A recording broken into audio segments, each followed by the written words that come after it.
Tudo bem, pessoal, vamos lá. Vamos começar agora com a parte de crânio e face, tá? Parte de crânio e face, ela é relativamente fácil, porque a gente tem vários posicionamentos, são vários posicionamentos, e esses posicionamentos, eles atendem vários exames. Então, assim, a gente vai aprender um posicionamento. Esse um posicionamento, ele vai atender vários exames. A gente vai entender um pouco disso aí. Importante, quando a gente fala de crânio, face, eu estou falando de parte óssea. Se eu estou falando de parte óssea, eu tenho que pensar, na hora de executar o exame, eu preciso de foco fino, eu preciso de 1 kV compatível, de um MAS bom, para poder fazer. E, principalmente, quando eu falo de crânio, eu estou falando do crânio como um todo, né? Calota, quando eu falo no exame de crânio, eu estou falando do crânio, a calota, mas eu estou falando também de maxilar e mandíbula. Tá? Claro que a gente vai estudar isso isolado. Mas eu tenho, por exemplo, aqui, né, o rochedo, a pirâmide petrosa, que ela tem uma alta densidade, então ela vai me atrapalhar em alguns exames. Eu tenho aqui também o dorso da cela turca, onde fica a glândula hipófise. Nós vamos radiografar isso aqui também. Tá? Tenho o seio esfenoide, tá? Vamos radiografar ele. Tenho aqui na base do crânio o forame magno, também vou radiografar o forame magno, tá? E assim sucessivamente. Na parte de órbita. Então, para cada tipo de exame, eu tenho um posicionamento e eu tenho um direcionamento de raio central, de colimação. Então, o que muda para a gente, né? O que muda para a gente no exame, em termos de posição? Incidência de raio central, colimação, fator técnico. Tá? Para um eu vou ter uma colimação mais aberta, para outro eu vou ter uma colimação mais restrita. Para um eu vou ter um kV mais intenso, para outro eu vou ter um kV bem reduzido, e assim sucessivamente. Tá? Com relação à parte de artefato, como qualquer exame, eu não posso ter nenhum adorno, não pode ter uma correntinha, não pode ter um brinco, não pode ter um piercing. Por quê? Por que eu estou dando essa ênfase agora? Porque se eu vou fazer, por exemplo, um exame para ver conduto auditivo interno, e se eu tiver ali um piercing que vai se sobrepor na região, eu já comprometi o exame. Eu preciso ficar totalmente livre, isento, para não perder. Outro fator importante também, todo raio-x, mas aqui principalmente, que a gente está trabalhando com dose alta, né?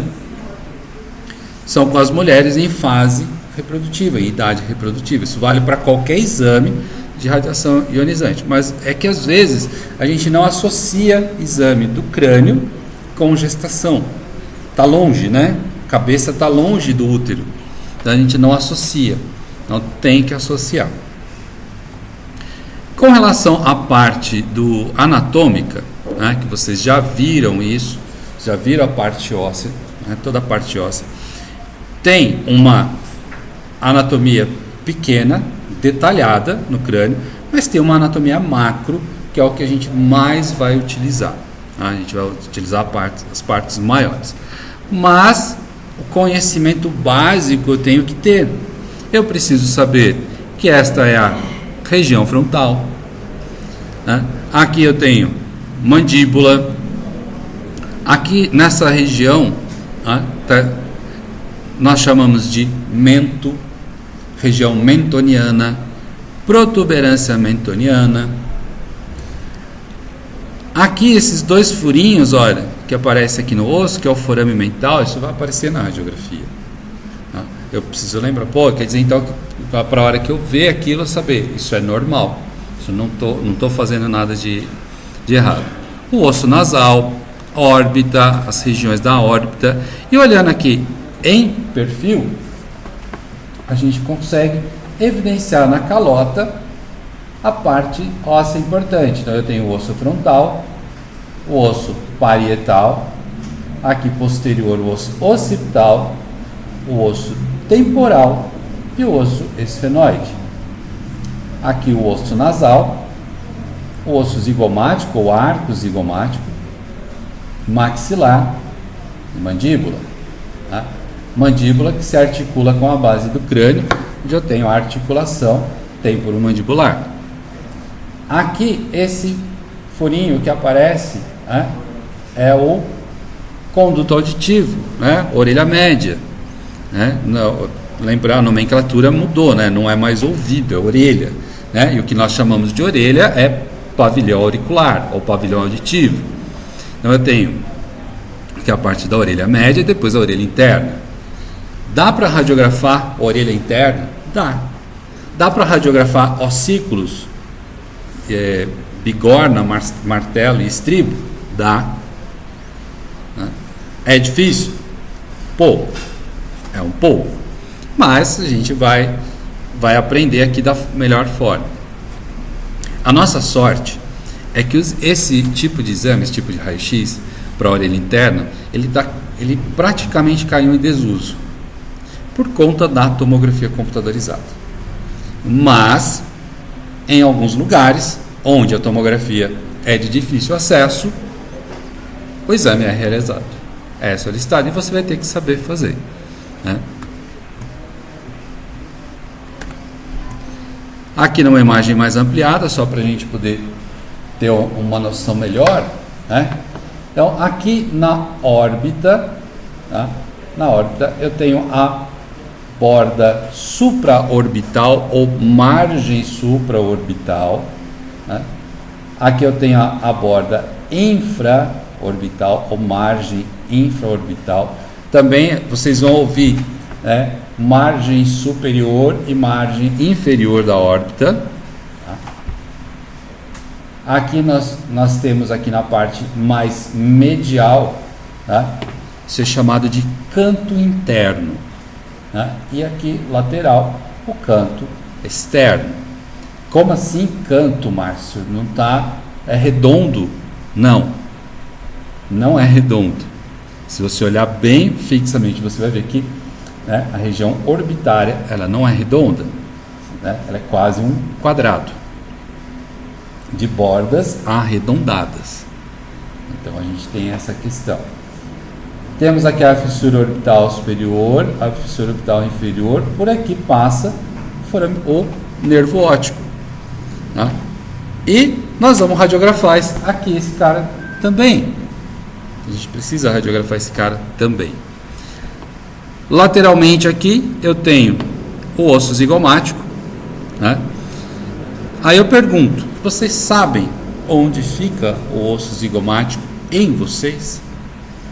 Né? As meninas com certeza sabem. E os meninos sabem? Né? Sim. A maçã do rosto, né? Ou aquela região onde as meninas passam o iluminador. Márcio também é cultura. A Lígia não sabia. Ela não usa iluminador. Tá? Mas também não sei o que é, eu sei que usa, tá? E quando a gente vai para projeção lateral, né? Só recordando, então, importante lembrar, tá? O nome das fissuras, né? Tem as fissuras, é importante, a fissura coronal, tem a fissura sagital e assim sucessivamente. Eu não vou entrar nesse mérito agora. Mas é importante lembrar. O osso nasal, tá? O osso nasal, ele é um osso pequeno, laminar, de baixa densidade. E ele vai ser radiografado também. Tá? Também radiografamos o osso nasal. Então, se eu tenho um osso laminar de baixa densidade, o que vai acontecer? Eu tenho que trabalhar com um fator técnico já diferenciado também para ele. Independente do tamanho do nariz,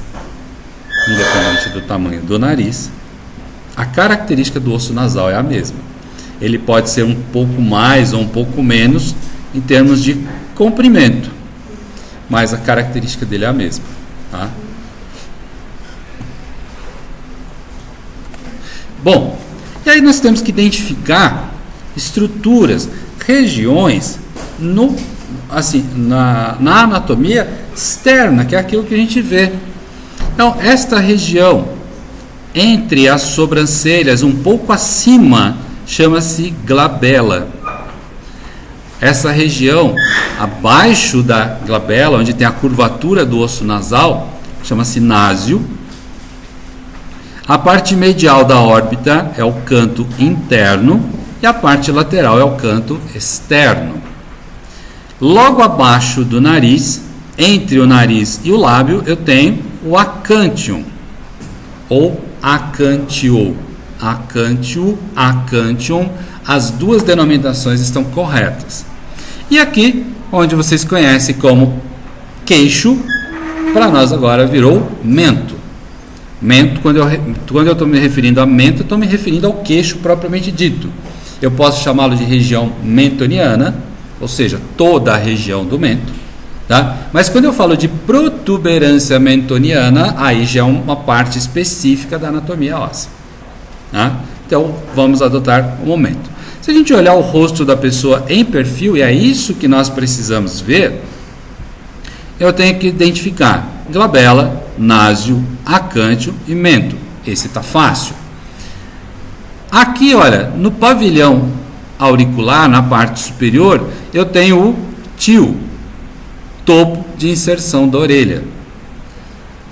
Na parte interna, aquele buraquinho onde você enfia o cotonete para limpar o ouvido, aquilo é meato acústico externo ou MAE, também chamado de MAE. Não é mãe, tá? É MAE. MAE. E essa região anterior ao meato acústico, onde as meninas colocam o brinco, colocam o piercing, se chama tragus. E eu tenho um outro ponto de referência chamado ângulo da mandíbula. Para a gente entender o ângulo da mandíbula, eu tenho que voltar no osso e entender, né? Mandíbula, né? Corpo, ângulo e ramo. Ramo da mandíbula, ângulo da mandíbula, corpo da mandíbula. O ângulo da mandíbula, ele é um ponto importante para nós, porque ele vai servir de referência para alguns exames. Tá? E aqui, como eu disse, então, a articulação temporomandibular e aqui já é orelha média. Então, e aí, eu identificando isso na pessoa, é como eu vou fazer o exame. Mas, Márcio, eu preciso saber de tudo isso? Sim, você precisa. Porque os nossos exames, eles vão ser identificados, definidos com essas regiões. O raio central em relação a tal estrutura, o raio central angulado, o receptor de imagem, a região que apoia no receptor de imagem, onde o raio sai, onde o raio entra, que aliás, no exame do crânio, o que a gente vai ver bastante é que até agora nós tínhamos um ponto de incidência específico. O raio central, por exemplo, coluna, o raio central incide ao nível de C4 e vai para o receptor de imagem. O raio central incide ao nível de L3, de T7, ele entra naquela região. Agora a gente vai ver aqui no exame do crânio, nós temos uma região de entrada e um ponto de saída.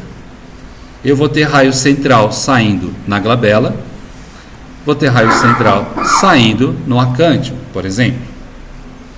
Então, ele entra na região posterior, veja bem, eu não disse nem occipital, nem temporo-occipital, eu disse região posterior do crânio, tá? Sai na glabela, sai no násio, sai no acântium, sai no mento. Então eu tenho que agora observar a trajetória que o raio está fazendo, onde ele entra, mas principalmente onde ele sai. Para isso, nós temos que entender outro quesito importante de posicionamento. Eu tenho o plano médio sagital, que já é um velho conhecido, divide o corpo em lado direito e lado esquerdo, mas eu tenho uma linha de referência chamada linha interpupilar, que passa no nível das duas pupilas, uma linha reta. Tá? Nós vamos ouvir muito falar desta linha e desse plano. E partindo do meato acústico externo, para cada região facial que nós vimos, eu tenho uma linha de referência.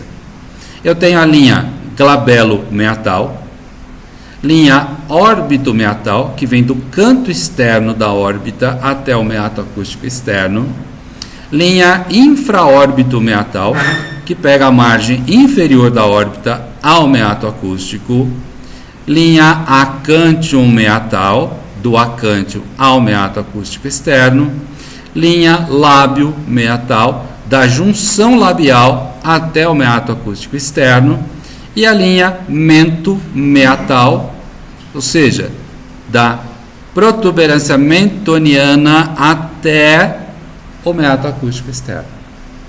E eu ainda tenho uma outra linha, que se chama linha glabelo-alveolar, que ela é uma linha que você traça da glabela, que passa pela raiz dos dentes, pelos alvéolos dentários.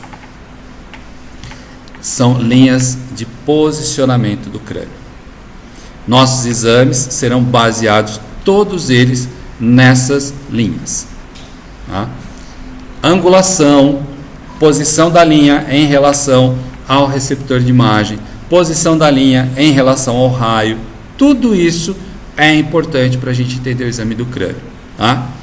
Se alguém já fez estágio e viu um exame de seios da face, por exemplo, viu que tem um posicionamento que é com a testa e o nariz apoiados na estativa, incidência frontonaso, incidência de Caldwell. Tá? Mas para esse exame acontecer, não obrigatoriamente eu tenho testa e nariz apoiados na estativa, eu tenho uma linha de referência.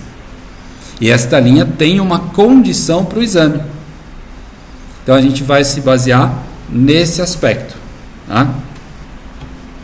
Só para você ter uma ideia, o plano médio sagital e a linha interpupilar, por exemplo, para um exame de perfil do crânio, perfil de face, perfil de seios da face, eu tenho que ter esta condição. O plano médio sagital, ele é paralelo à estativa e a linha interpupilar é perpendicular à estativa. Essa é uma condição absoluta para um perfil do crânio, perfil da face, um perfil de seios da face. Tá? Importante também, eu não posso ter aumento da distância objeto-filme. A cabeça ela tem que ficar o mais próximo possível da estativa, do receptor de imagem. Tudo que a gente vai analisar de exame, nós vamos trabalhar basicamente com a estativa, mas eu posso fazer em decúbito. Tá? Eu posso fazer em decúbito. É mais fácil? É mais difícil? Depende. Tá? É muito relativo. Tá? O que vai definir para mim se o exame que eu estou fazendo é fácil ou difícil é o quadro geral do paciente. É um paciente colaborativo? É. Ele está tranquilo? Ele consegue ficar em pé? Consegue ficar sentado sem interferir no exame? Ótimo, vamos fazer em ortostática. Não é um paciente colaborativo. Então vamos fazer em decúbito. Tá? Vamos fazer em decúbito dentro do que for possível. Alguns exames que a gente vai ver mais para frente segue a mesma regra, mas por convenção, por facilidade e por proteção radiológica, eles são feitos em decúbito. Por exemplo, os exames de orelha interna. Tá? Por fácil, depois a gente vai entender.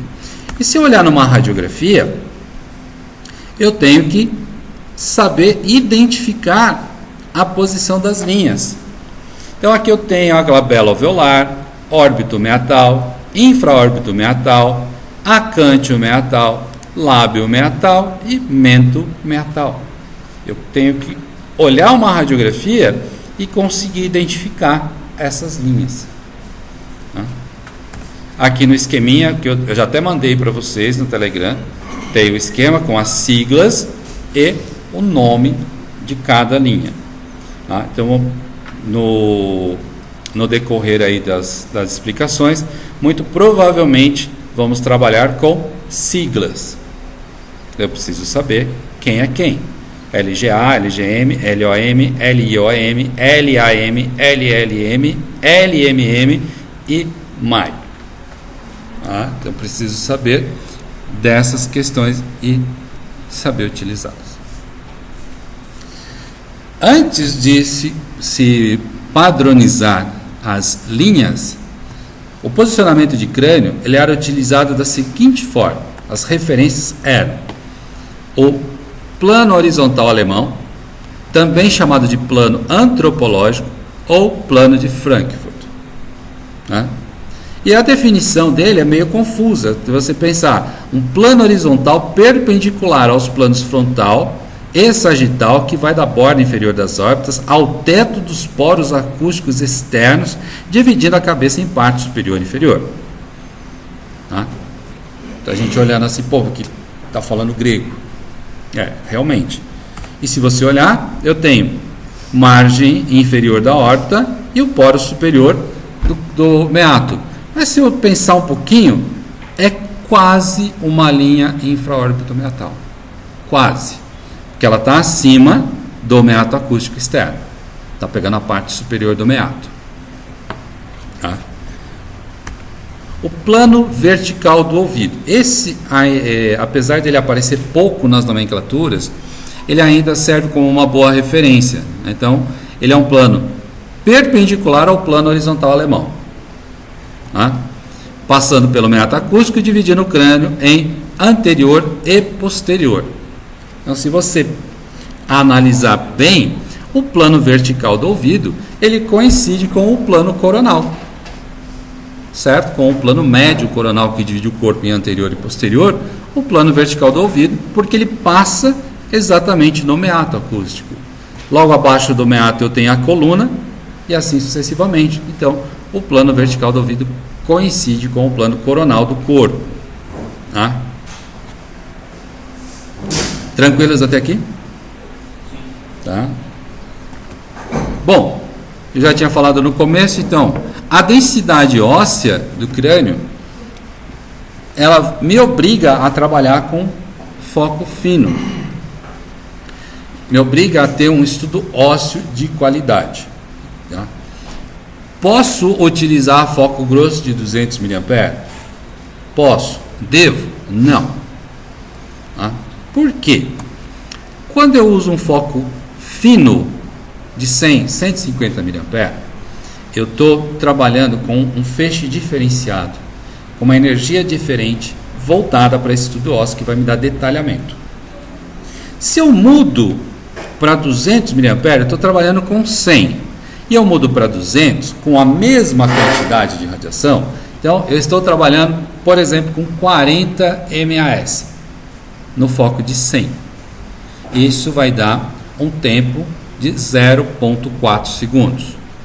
Se eu utilizar os mesmos 40 MAS no foco de 200, que é grosso, o tempo cai pela metade. Ele cai para 0,2. Então, eu tenho metade do tempo de interação. Significa que a imagem produzida ela não vai ter a interação ideal que o estudo pede. Quando que eu vou usar um foco grosso num exame de crânio? Exame pediátrico. Exame pediátrico, nós estamos falando aí de pediátrico, de crianças mesmo, né? Porque a calota craniana ela não é tão densa quanto a de um adulto. Então eu posso utilizar, até mesmo por questões de proteção radiológica, né, e fazer. Em pacientes adultos, né, em pacientes adultos, adolescentes e adultos, eu tenho que seguir a regra do foco. Mas a radiologia digital, ela não interfere, ela não melhora? Sim, ela melhora. Só o que acontece? Quando eu tenho uma imagem que tem uma resolução espacial pela sua aquisição, é diferente de eu pegar uma imagem que eu trabalhei no software. É totalmente diferente. Então, eu preciso dessa condição para ter qualidade de exame. Por que os exames do crânio, da face, são considerados os exames mais difíceis? Por que eles ficam para o terceiro módulo? Não é que eles sejam difíceis. Nós precisamos de um conhecimento agregado. a parte anatômica, a parte de posicionamento, proteção radiológica, conceito de imagem, para vocês poderem trabalhar. Tá?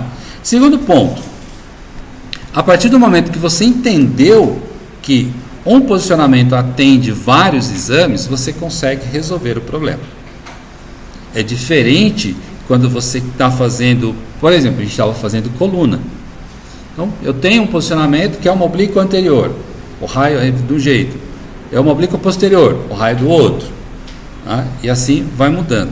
Agora, quando eu tenho um posicionamento que muda só o que? Ponto de incidência do raio, tamanho da colimação, fator técnico, então eu sei fazer o exame.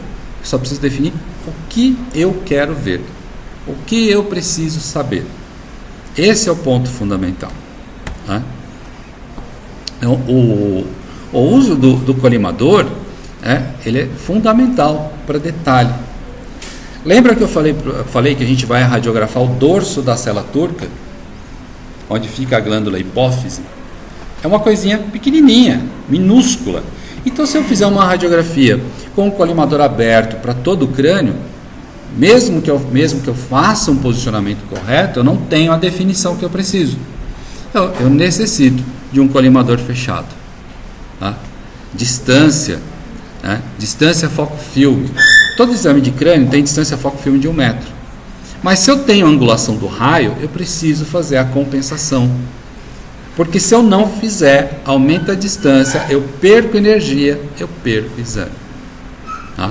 Lógico que nós estamos considerando que vocês vão trabalhar com valores referenciados, né? Não valores padronizados, né? Que o pessoal usa de uma forma errada. Tá? Precisamos controlar a dose. A gente vai trabalhar muito perto da tireoide, muito perto do cristalino. Aliás, nós vamos irradiar o cristalino. Então, eu preciso ter muito cuidado com esse posicionamento. O que vai mudar, então? Só para a gente fechar. Vou fazer crânio e face. Então, os posicionamentos, eles são comuns? Sim, eles são comuns. Tá? Eu vou ter, por exemplo, daqui a pouco a gente vai ver, a incidência de Caldwell, ela atende o crânio, ela atende seios da face, ela atende órbita. O posicionamento chamado submento vértice, que a gente vai ver, ele atende crânio, face, seios da face, mastoide, ATM e arco zigomático. Em todos os exames do crânio pode usar o cone, então? Nem todos. Do crânio, se você fizer uma radiografia do crânio panorâmica, não. Os demais, em que for possível usar o cone, você deve usar o cone. Tá? Se for possível. Tá? Se for possível usar o cone, você deve usar, para melhorar a qualidade da imagem e proteger o paciente.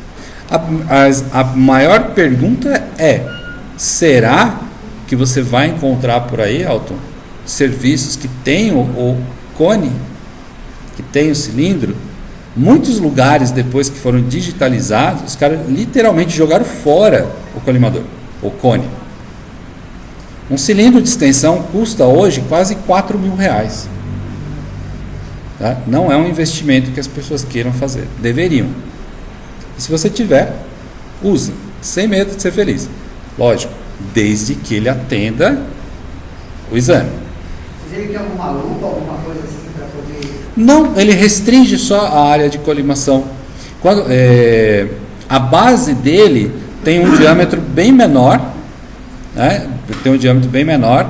Você estende ele é telescópio até 40 centímetros de comprimento, e ele vai te dar uma colimação circular de aproximadamente 13 centímetros de diâmetro. Então, o que a gente tinha aqui, eu tenho, era só mesmo para ter uma referência de como... Tá? Não, aquele não atende, né? Pode falar. Vai ser quase a mesma coisa para todo mundo, né? Sim. Porque cabeça não tem tanto. Achou um KV bom, um RS bom, pode. Depende do exame. Depende do exame. Depende do que nós queremos ver. Tá? A maioria vai seguir quase que uma regra. É assim, se você tiver os fatores técnicos do crânio crânio, cabeça como um todo, PA, perfil e submento vértice, que é um posicionamento que nós vamos ver, você tem tudo para fazer o resto. Você já tem um norte, já dá para você ter uma noção do que vai acontecer. Não vai ter agora, se você vai fazer, por exemplo, arco zigomático, o posicionamento é submento vértice. Aí você tem uma referência do crânio. Só que o arco zigomático é um osso fino, ele é mais fino que um dedo, tá? E então o que vai acontecer? Você vai ter que reduzir a energia do feixe, porque senão, se você mantiver um valor normal, ele não vai aparecer. Para ele aparecer, ele tem que ter uma interação menor. Aí é que entra o conceito da formação da imagem, tá? É onde muita gente erra porque esquece desse detalhe, tá? Ele está no crânio, mas quando eu quero radiografar só ele, só o arco zigomático, por exemplo, ele é um fator, ele é uma estrutura isolada. Eu tenho que pensar na estrutura. Se eu pensar no crânio como um todo, a imagem não vai sair. Você vai com fratura, com osso, ou no seio do arco zigomático, A radiografia de arco zigomático, normalmente ela é feita em caso de trauma, para ver fratura, a não ser que tenha alguma tumoração, uma patologia muito específica naquela região, mas o conceito permanece o mesmo, tá? Aqui, essa é uma imagem que eu tirei de outro livro, olha, só mostrando para vocês, né, vendo de um outro ponto, as linhas de referência e as regiões de referência anatômica, tá? Então, aqui, olha, precisa saber isso, tem que saber, não adianta. Como é que você vai fazer? Você vai memorizar, não é decorar, é memorizar, né? Todos esses pontos, memorizar planos e linhas, entender, né, o conceito de paralelismo, né, plano médio sagital paralelo à estativa, linha interpupilar perpendicular à estativa. A gente vai ter várias questões assim, linha perpendicular, linha tal perpendicular a tal coisa, raio perpendicular à linha, linha paralela à estativa. Então a gente vai ter esse conceito, tá? Só de curiosidade, conceito de paralelismo, todo mundo sabe? Todo mundo sabe o que são retas paralelas? Isso a tia ensinou para nós lá na geometria, lá no 8º ano, mais ou menos. Retas paralelas são duas retas, né, justapostas, ou seja, lado a lado, que não se cruzam, tá? Elas vão ao infinito e não se cruzam. Isso são retas paralelas, tá? Então, eu preciso ter esse conceito, ó, por exemplo aqui, estativa paralela ao plano médio sagital. Por que eu estou dizendo isso? Porque tem um posicionamento que nós vamos aprender, que o raio central, ele é paralelo, ele fica paralelo a uma determinada linha. E isso é importante para determinar como é que a gente soluciona alguns problemas desse exame. As linhas que você está falando é aquelas linhas, no caso você fazer alguma... Essas linhas de referência, tá?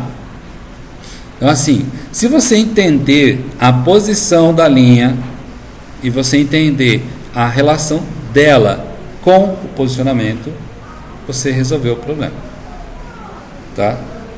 Ah, mas lá onde eu fiz estágio, ninguém falava nada de linha. Não, é uma coisa que você não fala, é uma coisa que você executa, né? E pronto. Sim, é uma linha imaginária, tá? É uma linha imaginária que você vai poder usar como referência. Se você utilizar a linha corretamente, o exame dá certo, tá? Se você usar, se ele está dizendo, pode ter um exame, um posicionamento que diz o seguinte, que a linha mento-meatal fica perpendicular ao receptor de imagem, ou a estativa. Então, para essa linha, imagina só, para essa linha ficar perpendicular com a estativa, o que esse indivíduo tem que fazer? Tem que fazer uma extensão, um movimento de extensão, que vocês já sabem fazer, porque vocês aprenderam a hiperextensão da coluna cervical. Ó, então você já sabe o que é fazer uma extensão aqui, para a linha ficar perpendicular. Não, mas vai estender demais a cabeça, não vai. Vai estender o suficiente para atender a necessidade do exame. Tá? Então vamos dar sequência. Bom, incidência PA, incidência posterior anterior do crânio, exame básico, tá? Tudo começa com PA de crânio. Bom, antes de explicar o PA de crânio, por que não AP do crânio? Eu poderia ter colocado aqui, tudo que a gente faz em PA eu faço em AP, certo? Tudo que eu faço em PA eu faço deitado e vice-versa. Por que não um AP de crânio? Por que eu coloquei um PA de crânio? Hã? Não, eu posso fazer em AP. Né? Mas vamos pensar na anatomia. Né? Se eu faço uma incidência postero-anterior, de trás para frente, o que acontece? O raio-x, ele entra posterior, certo? Entra posterior e vai sair anterior. Ele vai perder energia na calota craniana, na porção posterior, vai atravessar todo o encéfalo, ele vai perdendo energia, até ele chegar no globo ocular, que ele vai passar pelo globo ocular, então ele vai passar pelo cristalino, só que ele já passa com uma energia menor. Se eu faço uma incidência AP, o cristalino recebe 100% de energia, recebe a maior carga, tá? Então eu não posso fazer um AP de crânio? Pode, se necessário. Você pode, deve? Não, você deve tentar sempre o PA, o posterior anterior. Lógico, existem casos e casos. Você pega um paciente traumatizado, um acidente, não sei o que, o paciente está na maca, você não vai poder mexer, vai ser feito um AP. Tá? O restante, nós estamos falando em condições normais. Então eu tenho assim, ó, um filme 24x30 na posição longitudinal, importante esse detalhe, essa informação. Todo crânio cabe no 24x30, 98% dos crânios cabem num filme 24x30. Esses 2% serão aquelas pessoas de cabeça grande, comprida, que não vai caber nesse filme. Não, só se for um bebê. Tá? Mas mesmo assim eu tenho que avaliar a cabecinha. Se eu vou fazer um exame de crânio, eu tenho que olhar para o indivíduo e analisar o formato do crânio, tamanho do crânio, para poder então definir. Se você olhar, é só você olhar aqui, nesse número de pessoas que tem aqui, você vai ver que os crânios são totalmente diferentes. Tá? O formato, o tamanho, a densidade não vai mudar. Tá? Em condições normais, a densidade vai ser a mesma. A calota craniana ela é espessa, ela é densa, é dura. Tá? Não tem acordo. Distância de 1 metro pode ser feita em decúbito ou ortostática. Nós vamos fazer em ortostática. Aí vem assim, olha, apoiar a região frontal e nasal na mesa ou estativa, plano médio sagital na linha central da mesa ou na linha central da estativa, linha órbito-meatal perpendicular ao filme. Esse é o ponto mais importante, ó. Linha órbito-meatal perpendicular ao filme. Feito isso, eu só tenho que observar se a cabeça não tem nenhuma rotação, se ela não tem inclinação. Entendeu? Colimação rigorosa, abrangendo todo o crânio, com margem de 1 centímetro acima e nas laterais da calota. Tá? Então, se eu coloco o raio na posição certa, eu vou definir. Agora, um raio perpendicular, incidindo no occipital, no osso occipital, e saindo na glabela. Tá? O raio sai na glabela. Então, olha só, ele está dizendo aqui para você que ele está entrando na região occipital, mas ele tem um ponto exato para sair. Se o raio sai na glabela, você faz a colimação conforme está sendo definida, raio perpendicular, você vai ter uma imagem adequada. Então, se a gente observar aqui,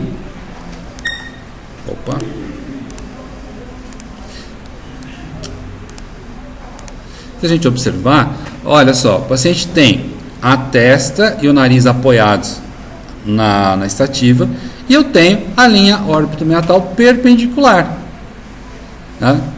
Mas, né, importante observar que nós temos aqui um narizinho delicado. Tá? O tamanho do nariz vai interferir no meu exame? Vai. Então, esse conceito testa e nariz, ele é uma referência de posicionamento. A ordem de posicionamento é a linha. Dependendo do tamanho do nariz, vai ficar do lado da cabeça. Exatamente. Eu posso, se o nariz for muito pequeno, o que vai acontecer? Se eu encostar os dois, a linha fica inclinada para baixo. Se o nariz for muito grande, daí já não vai dar nem certo. Então, eu tenho que observar que a linha fique perpendicular. E como é que eu observo essa linha? Quando eu vou fazer o posicionamento, eu tenho que olhar o paciente de lado. Eu tenho que olhar o paciente na lateral. Sugestão que eu dou para vocês, tá? Sem medo de ser feliz, até dominar. Na hora de fazer um posicionamento de crânio, levem com vocês uma reguinha para você colocar do lado do rosto do paciente, marcando a linha que você quer. Você coloca do lado e aí você vai ter a noção se ela está na condição exata ou não, nesse caso perpendicular. O fato do raio ser perpendicular, ele vai me dar uma imagem, tá? Vai me dar uma imagem em que eu vejo calota craniana, vejo a região frontal em sobreposição com o occipital, vejo aqui, margem superior das órbitas, e aqui dentro, olha, dentro da órbita, projetado o conduto auditivo interno, ou a orelha interna, né? Onde eu tenho cóclea, canais semicirculares, onde estão os aqui mais lateralizado aqui os ossículos. Então, eles, na incidência de crânio PA, eu tenho a orelha interna projetada no meio da órbita. Esta região aqui é a região do seio frontal. Observa que ele tem uma sobreposição aqui com o osso nasal e com o seio etimoidal. Então, isso é característico de um exame PA. Tá? O próximo posicionamento é um crânio PA Caldwell, ou incidência de Caldwell. Ele começa exatamente como um PA de crânio. Então, olha só, a incidência de Caldwell, o posicionamento Caldwell, ele atende o crânio e atende os seios da face.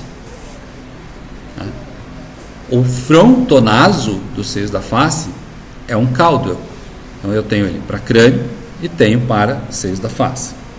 O que muda? Então eu tenho, olha, mesma regra, linha órbito-meatal perpendicular ao fêmur. Ou seja, o posicionamento da pessoa não mudou. É o mesmo posicionamento do PA do crânio. O que mudou? Raio central com ângulo caudal de 15 graus entrando em uma região posterior e saindo na glabela. O PA, o raio entra no occipital e sai na glabela.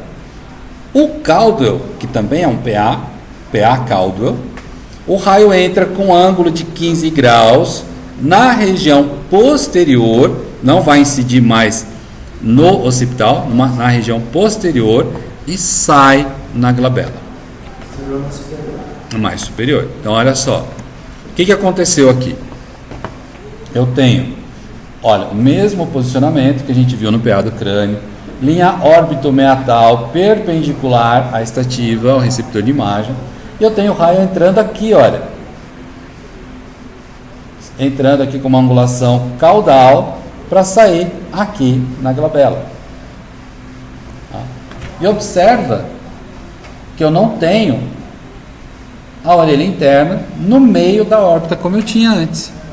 Eu tenho uma parte dela, mas ela está se sobrepondo à margem. Aí, se você fizer um comparativo,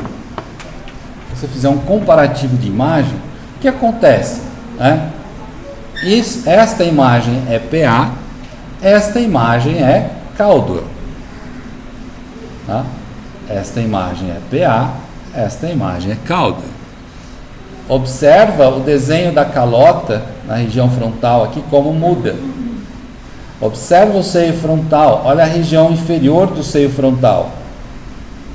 Aqui tem sobreposição com o osso nasal, aqui não tem. Aqui tá, eu consigo ver o limite do seio frontal, eu consigo ver o seio etimoidal com clareza. Olha. Aqui eu não tenho essa clareza. Tá? Eu vejo aqui a margem superior orbital com um detalhamento melhor do que no PA. Tá? E assim eu vou avaliando. Claro, o Caldwell vai depender do que eu quero ver, do que o médico quer ver. Usa-se fazer Caldwell de crânio, vou ser muito sincero a vocês. Tá? Eu só fiz Caldwell para crânio em 30 anos, umas 2 vezes. Que era para dissociar traço de fratura. Tá? Então, mas se pedir, você vai fazer? Vai fazer. Tudo bem? Tudo Esse nome Caldwell não tem nada a ver com a incisão do raio por ser caudal, não? Não. Caldwell é o nome do posicionamento que foi desenvolvido por alguém chamado Caldwell. Você entra no exame naso? Esse é o frontonaso. Corresponde ao frontonaso. Tá? Caldwell igual a frontonaso. Os dois, tá? Assim, eu gosto de ver os achismos. O Caldwell diz o seguinte, que a linha órbito-meatal é perpendicular ao filme. E alguém lá, no passado, denominou essa incidência como sendo frontonaso. Por quê? Porque a região frontal e nasal ficam apoiadas na estativa. Ótimo. E aí, no decorrer do tempo, alguém disse o seguinte, que se a incidência é frontonaso, você tem que apoiar a testa e o nariz na estativa e pronto. Não precisa, tem gente que faz frontonaso com raio perpendicular. Mas aí o tamanho do nariz não vai... Então... É frontonaso. Esse é o problema do achismo.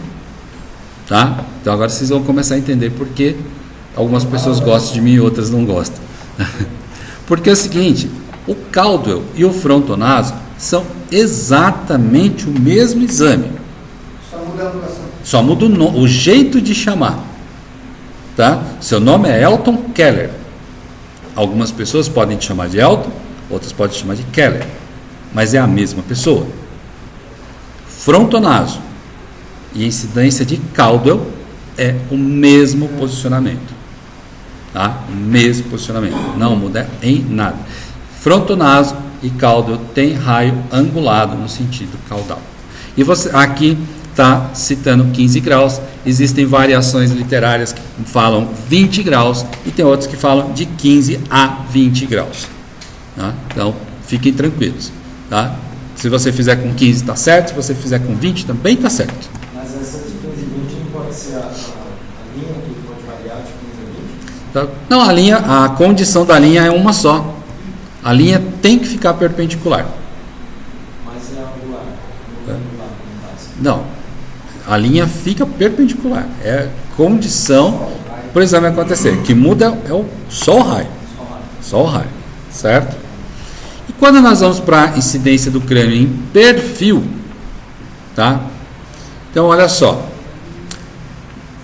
Crânio em lateral verdadeira, corpo obliquado, posição de nadador. Tá? Linha glabelo-alveolar paralela ao filme, linha interpupilar perpendicular ao filme. Lembra que eu mostrei agora há pouco lá? Então, para fazer um posicionamento de crânio, eu preciso que isso aconteça. Tá?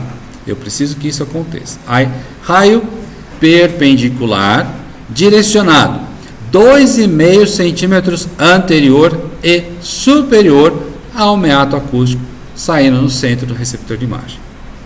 Colimação abrangendo todo o crânio com margem de 1 centímetro superior frontal e occipital da calota. Então, se eu coloco no ponto certo, a parte inferior vai funcionar normal. Tá? Então, como é que é isso, né? Como é que é a posição de nadador? É essa aqui, ó. O paciente fica de frente para a estativa, ele tem o corpo parcialmente obliquado, em torno de 30 a 40 graus. O rosto tem que ficar apoiado na estativa de forma que eu tenho essa condição. Plano médio sagital, né? Aqui ele está dizendo até a linha glabela alveolar, dá na mesma. Paralelo com a estativa e a linha interpupilar perpendicular à estativa. Aí eu tenho o crânio posicionado em perfil. A posição de nadador no decúbito é mais fácil? Não, dá para fazer em pé também. Tá? É lógico. Eu acho que fazer exames do crânio em decúbito em pacientes em condições normais é muito mais fácil. Tá? É muito mais fácil, fica mais confortável para o paciente. Vamos pegar, por exemplo, o nosso colega o Ítalo. Imagina você fazendo o raio-x de crânio dele. Você vai fazer um caldo do Ítalo. Tá?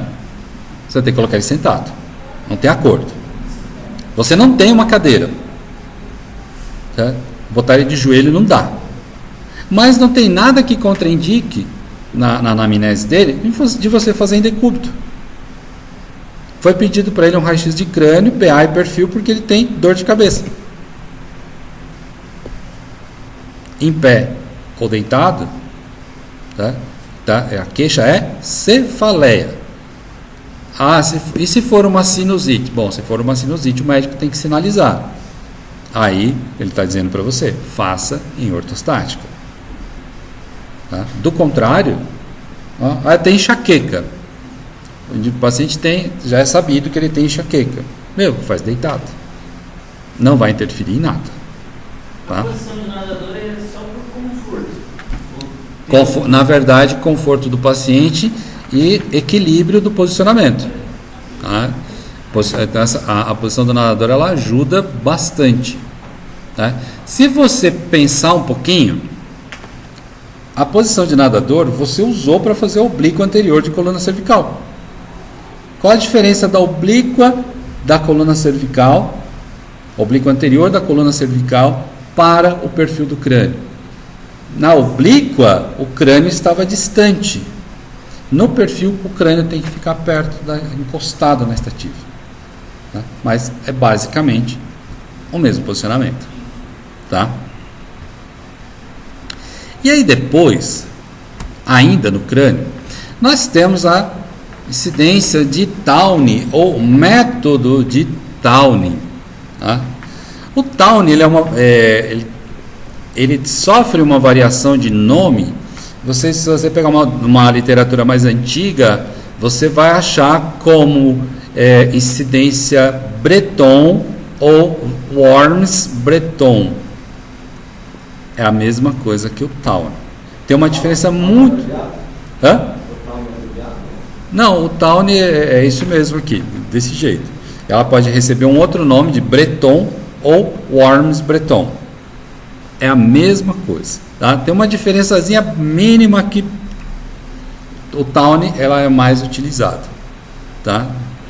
Como é que é feito? O Towne, esse eu já indico fazer em decúbito.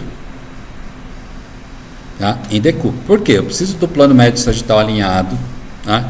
Eu preciso da linha órbito-meatal perpendicular com o receptor de imagem. Tá? Mas, se eu não conseguir colocar o paciente nesta condição, eu tenho a opção de usar a linha infraórbito-meatal. Então, ou eu vou ter a linha órbito-meatal perpendicular ao receptor de imagem, ou eu tenho a linha infraórbito meatal ao receptor de imagem, perpendicular ao receptor de imagem. Isso tem uma implicação no raio central. Ele vai ter um ângulo de 30 graus se for órbito meatal e 37 graus se for linha infraórbito meatal. O raio incide 6 centímetros acima da glabela. Sumiu glabela aqui, mas acima da glabela. Tá? Acho que no que eu mandei para vocês aí tá 100. Então é 6 centímetros acima da glabela. Pergunto: você acha que é fácil no nosso aparelho você ajustar 37 graus? No sentido caudal ou cranial? Aqui é caudal. Você acha 37? Pode aproximar esse 37? Não. Dentro da 35? Não. Nossa. Porque esses 2 graus, eles vão ter uma implicação muito grande na imagem final. Tá? Então, o que eu sugiro para todo mundo? Memoriza que você pode usar órbito meatal ou infraórbito meatal.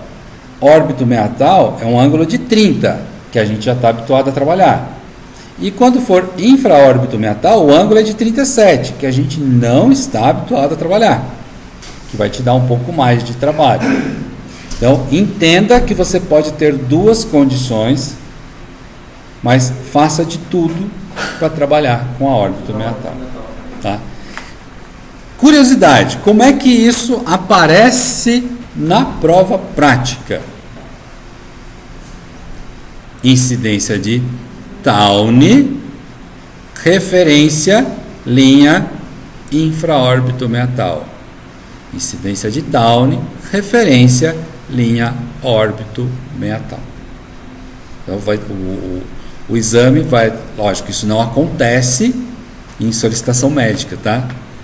Acontece só na prova prática, para você saber que podem ser feitos de 2 formas. A solicitação médica ele sempre vai pedir. Towne. É só escrever lá Towne ou Breton. Tá? A única coisa que o médico pensa é que você sabe fazer o que ele está pedindo. Eles pensam que a gente sabe de tudo. Então, olha só.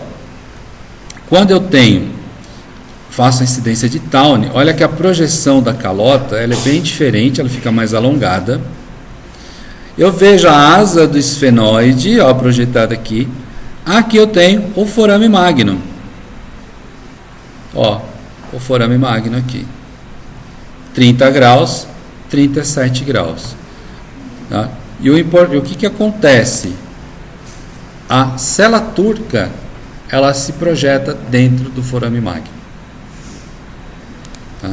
Cela turca está aqui e aqui. Nessa aqui ele apareceu um pouquinho melhor. Tá? Dentro do forame magno. Dentro do forame magno. Ó.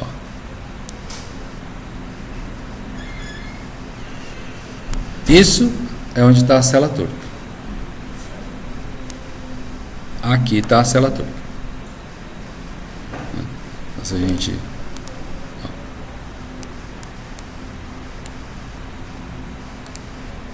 Se a gente pegar aqui,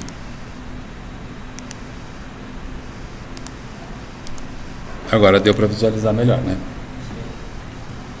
Então, essa é a importância da gente ter. Então, quando eu faço um Towne, eu vou avaliar a calota como um todo, mas eu vou evidenciar principalmente também essa região de base, forame magno, asas do esfenoide, cela turca. Olha quem está aparecendo aqui, ó. Tá vendo aqui? Arco zigomático. Olha aqui. Mandíbula e o côndilo a cabeça da mandíbula está aqui. Aqui também. Quer dizer então que a incidência de Towne ela serve para arco zigomático e para ATM? Sim. Então, olha só, essa incidência, ela atende crânio, forame magno, se eu quiser radiografar só ele, cela turca, asa do esfenoide para ver mastoide, mandíbula e arco zigomático. Então, se eu falar para você, se cai para você assim, uma solicitação de exame, raio-x de arco zigomático, fazendo incidência de Towne, você já sabe o que é.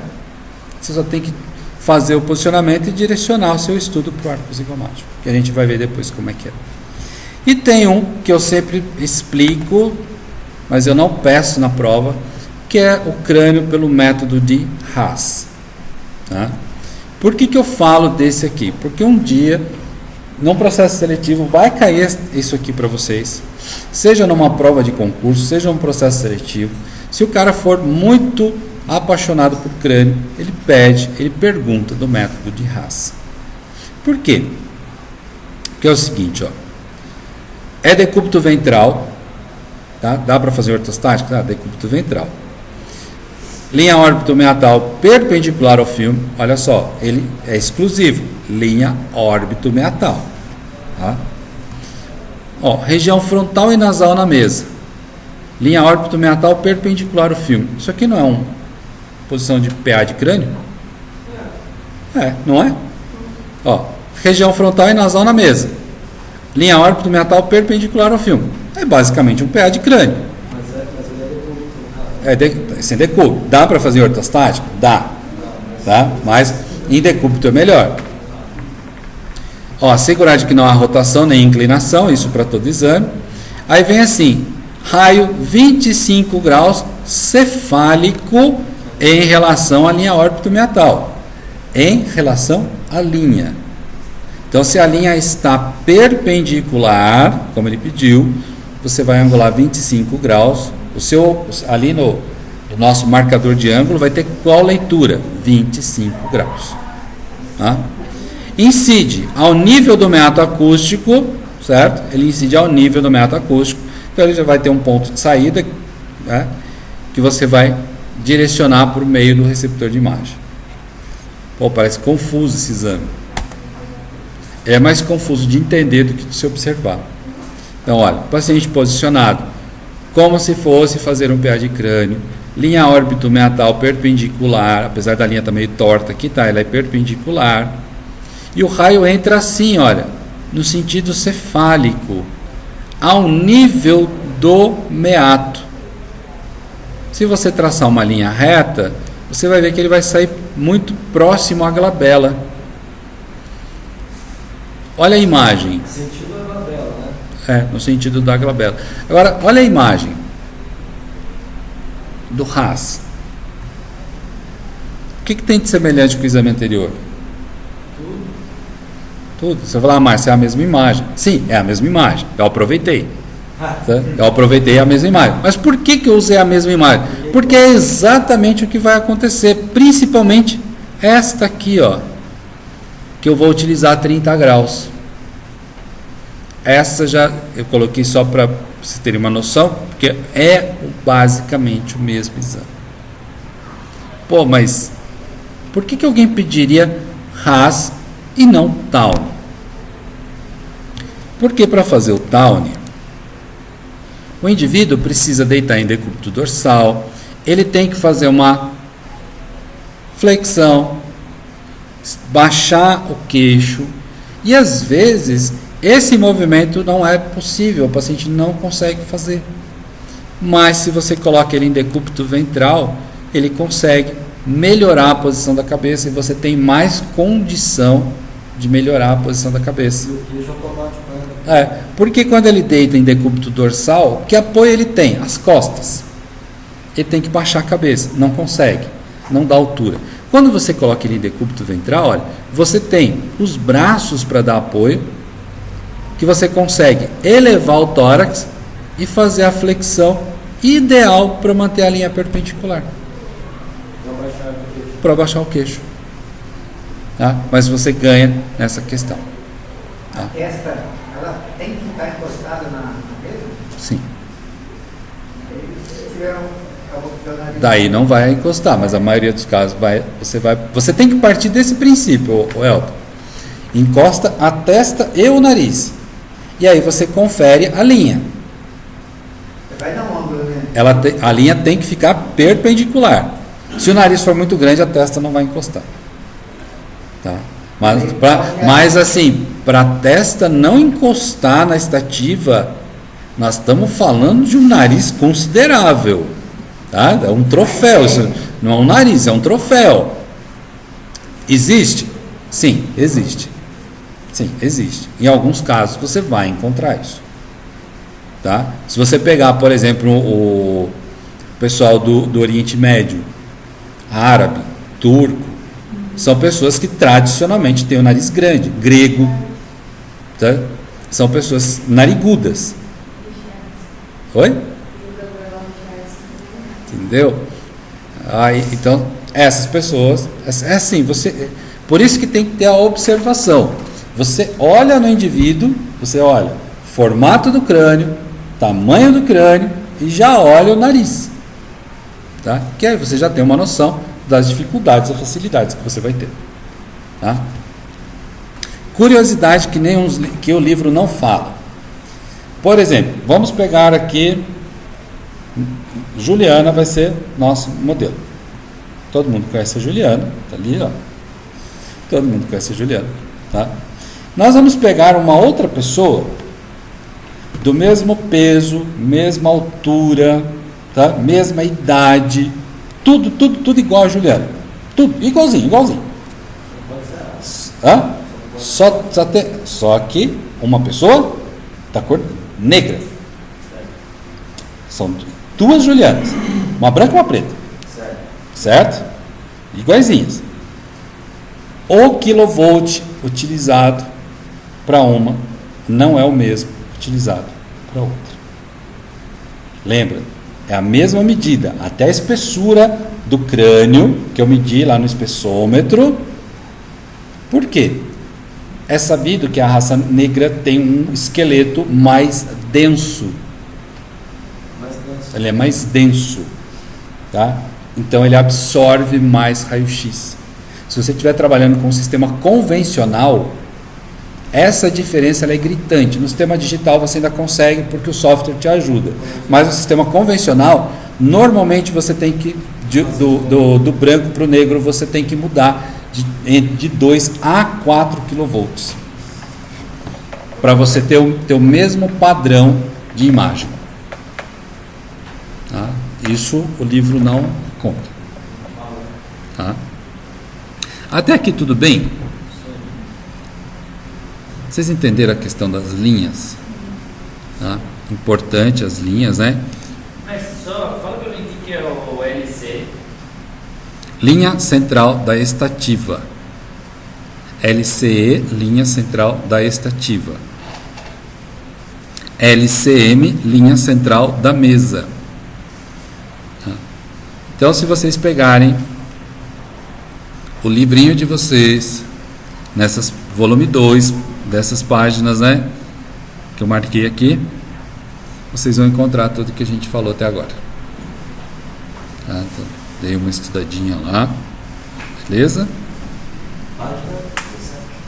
17, 18, 19, 20, 21, 22 e 27. Eu não lembro por que eu dei esse salto quântico aqui, mas que está relacionado, acho que é a primeira parte que a gente viu aqui. Então, recapitulando. Essas imagens, né? Hã? As mesmas imagens? Sim. Recapitulando. Linhas de referência, regiões, né, de referência de posicionamento anatômico, visão frontal, linhas, planos e assim sucessivamente. Tá? Importante. Então vamos lá, vamos entender aqui.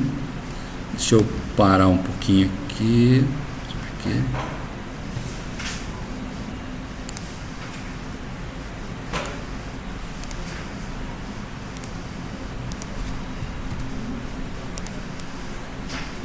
Professor não falou ainda.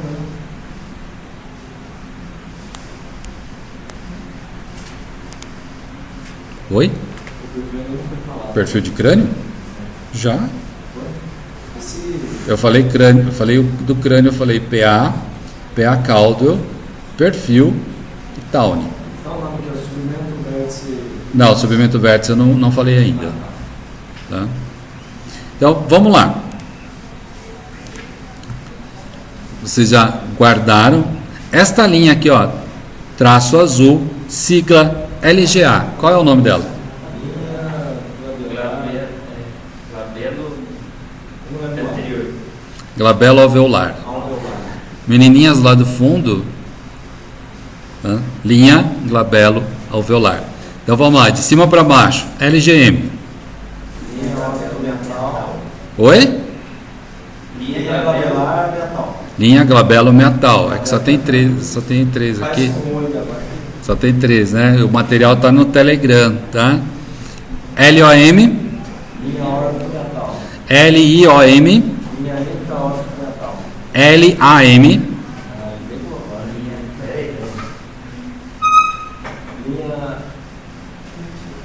Linha acântion metal. Ó, liga o acântion ao meato. Acântion metal. LLM, Linha lábio metal. LMM. Linha metro metal. Muito bem.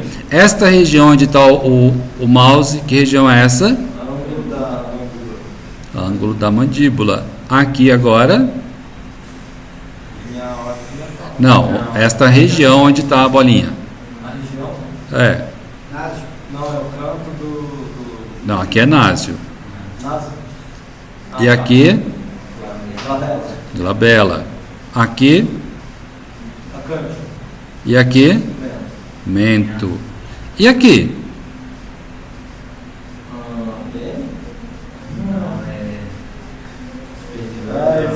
O pontinho azul, qual que é? O ponto azul aqui? Meado acústico. Tragos. Tragos. Ah, não, é. O meato acústico externo. As linhas são relacionadas ao meato acústico. O tragos está na frente. Então, tá, eu tive um aluno que ele falou assim, para você memorizar. Aqui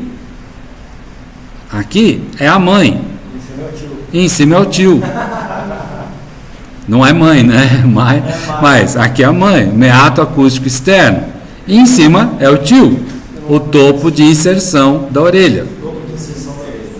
Vou jogar. E isso aqui, Orelha externa. Não, é. Pavilhão. pavilhão auricular, pavilhão auditivo, né? Meu tio mesmo? Topo de inserção da orelha.